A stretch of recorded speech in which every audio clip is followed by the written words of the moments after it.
You hit the goal, the promotion, the number on the scale, the ring, the deal you'd been chasing for years, and for a second, there's nothing. Not relief, not joy. Just a strange, flat quiet where the celebration was supposed to be.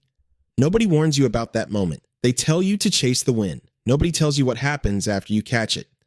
For a lot of men, achievement was supposed to be the fix, and somewhere along the way, you started noticing it isn't.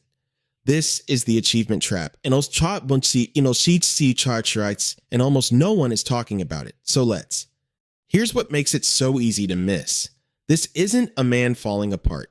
This is a man who looks like he's winning. Good job, good body, good frame. He shows up early, closes the deal, hits the lift numbers. From the outside, there is nothing to fix, which is exactly why nobody, including him, thinks to look for a problem. But at night, in the quiet after the applause fades, something doesn't add up.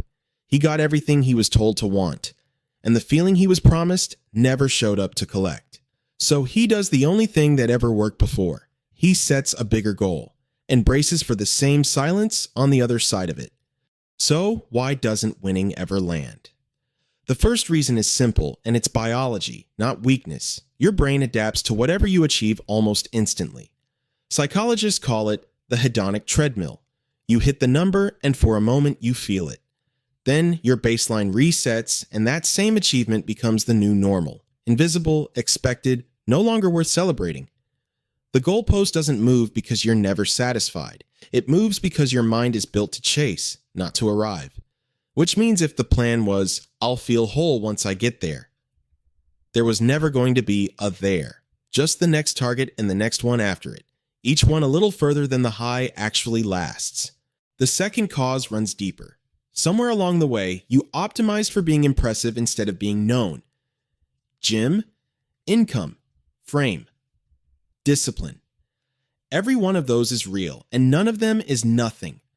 But quietly, without deciding to, a lot of men swap the question, who actually knows me, for what can I point to?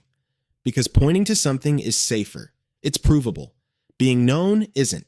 So you build the checklist, the version of you that photographs well, performs well, closes well, and you can hit every item on it and still go home to a room that feels quiet in a bad way.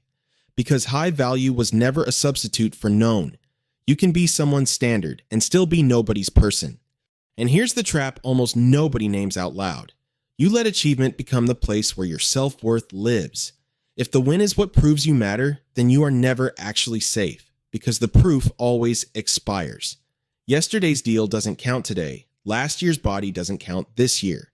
So there's no finish line, only a treadmill dressed up as a ladder.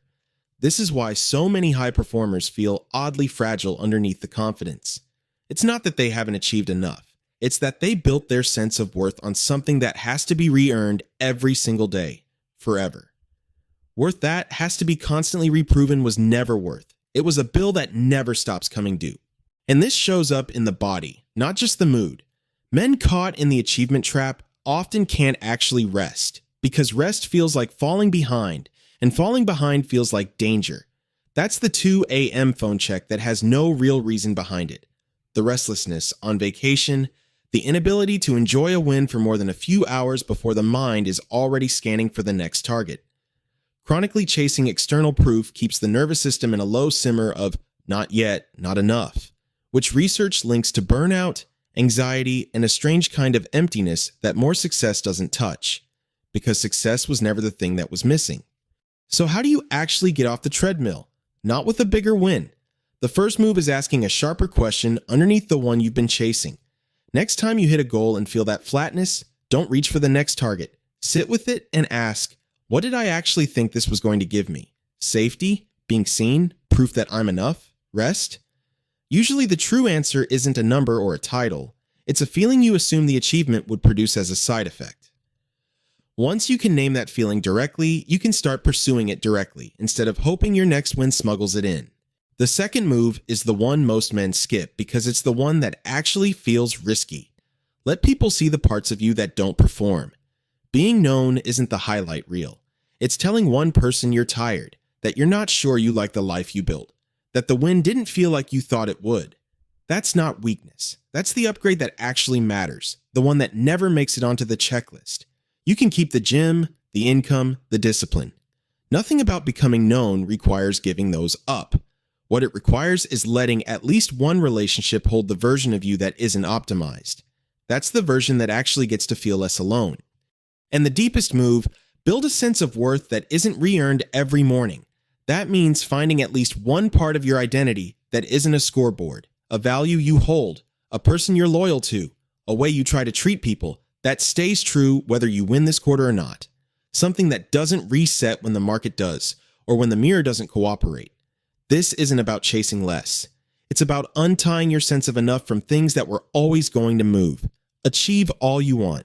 Just stop asking achievement to do the one job it was never built to do. So here's what I want you to sit with. The emptiest moment isn't failure. It's right after you win, because that's the moment the trick gets exposed. The target was never built to fill what you needed it to fill. The fix isn't a bigger win. It's asking what you actually wanted underneath the one you just got. And letting at least one person know the real answer. If this reached something in you, follow the channel. No noise. Just the truth about what it actually means to be a man right now.